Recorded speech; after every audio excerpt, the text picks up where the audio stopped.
Jerry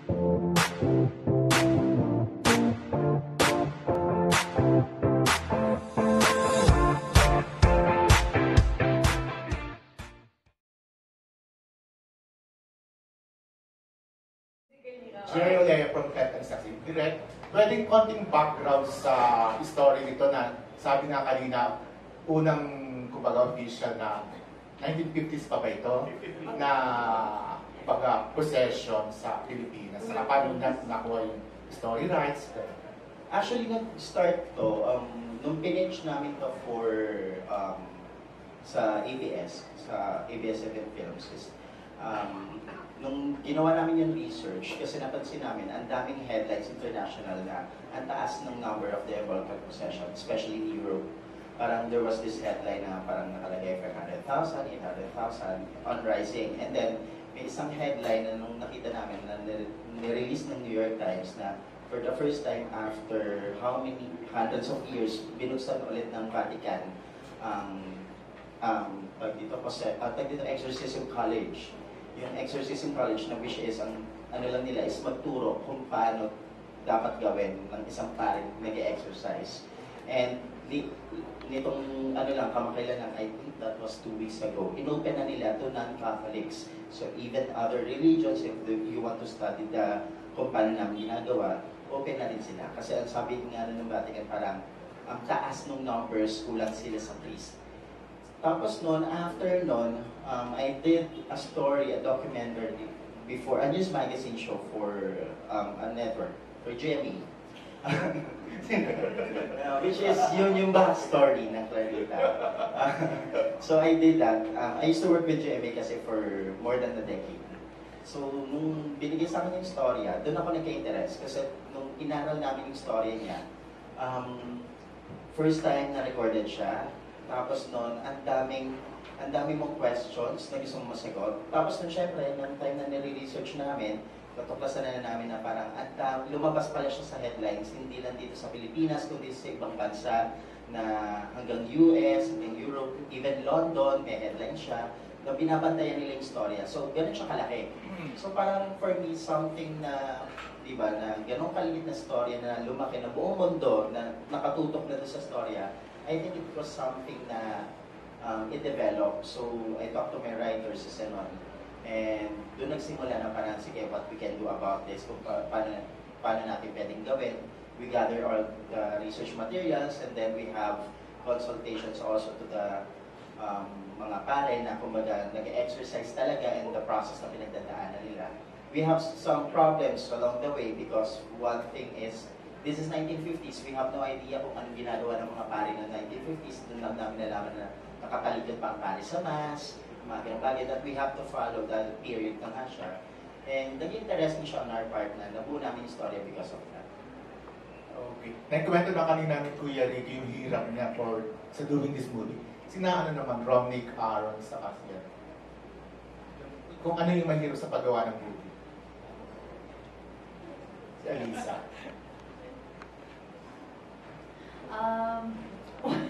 Well, ako po nahirapan rin po talaga ako kasi buong buhay ko po hindi po ako nanood ng horror movie. So, I really have actually even yung reaction I had a hard time with the intensity of the emotion. Kasi, ang rule ko po kasi is, if may ma-feel man akong ghost, hindi ko siya ima-mind. Kasi if I mind, pag-feeling ko, mas lalo siya magpaparamdam.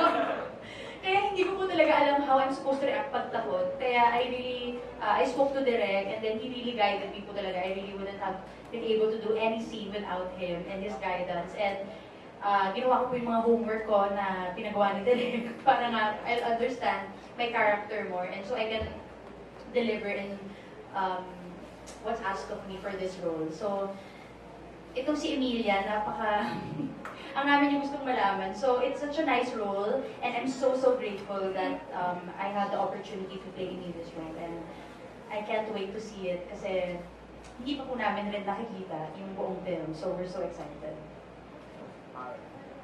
Nahirapan ako ng Pris. Hello? Ayan. Ang hirap pala mag-play ng Pris. Sobrang may mga specific movements, may mga specific gestures ang pare, lalo na pag nasa simbahan o nagmimisa. But at the same time, doing a character of a priest, it's really hard for me to play or to portray at first. Pero when I asked Derek, sabi ko, I told Derek, what if kung gagawin ko siya na ganito, ganyan? Because Derek is open for suggestions naman. And if it's legit naman, and it's real, and can be shown in reality, why not? Sasabihin ni Derek ganun. At ang grabe, parang very stiff din sa may mga times na stiff na parang kailangan proper ka. Kailangan pati yung pagsasalita mo proper din. At ang isang pinaghandaan ko rin dito sa pelikulang ito, siguro itong buhok ko na pinauso ko ulit yung Kempee. Thanks to Sir Kempee de Leon. Para lang maiba kasi yung mga past projects ko kasi short hair ako dun. So sabi ko, Derek, ibahin natin. Papalitan ko mag-iba ko ng buhok dito. Then, thank you dahil sa guidance din ni Derek when it comes to script or revising the scene na somehow na pinagbigyan din niya akong some part of our scenes with Derek Ricky Davao. Nagkaroon kami ng freedom para magkaroon ng tawag dito ng saysay yung mga eksena o mabigyan ng hustisya yung mga eksena namin. At ganun din, lalo siyang napaganda rin somehow. At ayun, mahirap talaga. Kailangan kang magkaroon ng mahabang pasensya sa init, pasensya siguro sa pag-iintay, pasensya, minsan may mga technical problems na nangyayari sa set. So, ayun, all in all, natapos na namin. We're all happy to finish this movie. And ayun, inaantay na lang namin talaga yung araw para may palabas ito nationwide. And I'm really excited for this movie. Salamat po. Ako actually, enjoy lang ako. I enjoyed working. First time I worked with Jody, and she's such a fun person to work with. Napaka-gaan kasama. Si Derek Gabrino kasama ko na before. Si Jordy, sarap kasama kahit pagpasok niya na agad na. Actually, nagugulat pala. At saka, Kuya Roms, very professional po lahat. Lahat ng mga katrabaho, lahat ng nakaupo dito. Saludo ako sa kanila dahil lahat sila professional magtrabaho. So, enjoy lang talaga. And siguro kung meron mang preparation na ginawa, it's just that I had to check a little bit kung ano ba yung mga lalaki nung panahon nung 50s. No? So I had to play the character the way I wanted to play it. So I asked the director, pinayagan niya ako. And hindi ko binasa yung script. I have to admit that part. Nung sinabi lang sa akin na we're doing Clarita, it's a horror film, it's the first recorded diabolical possession in the Philippines during the 1950s. Sabi ko, game, tara. Saya to, diba? Tapos yan, like Judy would do, I think, wrapping yourself up in prayer before going to work is very essential. Ako naman, I write kasi going to work anywhere. So, yung pagmumotor, yun na yung prayer time ko. So, pagdating ko sa set, medyo mahaba-haba na yung dasal ko. One thing I like is that during work, kahit na alam namin technically everything that's going on, nararamdaman namin yung takot. In a sense. No? Titingnan namin yung set, titingnan namin yung nangyayari sa eksena, at naisip namin, anak ng tipa ko, nakakatakot pala to. Yun. And so that's very good. Kasi kung kami na gumagawa ng quote-unquote magic sa likod, sa harap ng camera, hopefully, yung mga taong manonood, mararamdaman nila yun, mas mataas pa kaysa doon. Kasi hindi sila parte ng paggawa. Diba? Manonood lang sila. And so, I really enjoy doing this project. Thank you, Derek.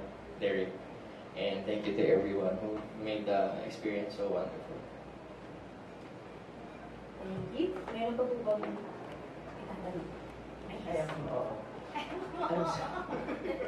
Naniniwala ba talaga kayo sa demon possessions? Or naka-experience na ba kayo? Nakakita na ba kayo? Mga tipong gano'n? No, thank you. Or pwede rin naman sabihin natin na na-experience nyo na yung possession, yung demon possession through anxiety, depressions. Pwede, kasi di ba, pwede din naman yun. Ako, sabi nga nila, one of the greatest victories of the enemy or of the devil is to make people believe that he doesn't exist. No? Wherein, masasabi mo na, hindi, normal lang yan, hindi, okay lang yan, hindi pasabi yan, or whatever. There is a devil, and if there is a devil, then he has his minions, yung mga demons. To make yourself believe na walang ganon would be to put yourself in a position na mas madali, feeling ko mas madali kang pasukan. Kasi hindi mo siya tinatanggap na ganon eh. Diba? I've never personally experienced anything like that. I've heard many stories, some of them from people I know, and like you said, there are many forms. No? I think depression, rage, unforgiveness can be some form of, maybe not possession. Kasi stages naman yan eh. It doesn't really happen kagad. First is infliction, and then there's manifestation, and then there's possession. So if you feel na anything that doesn't go right with your nature or anything that separates you from other people, I think that's also a call for going back to prayer.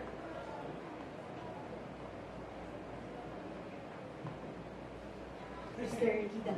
Well, yung nabanggit niya ng age, yung galit ako, naposes ako.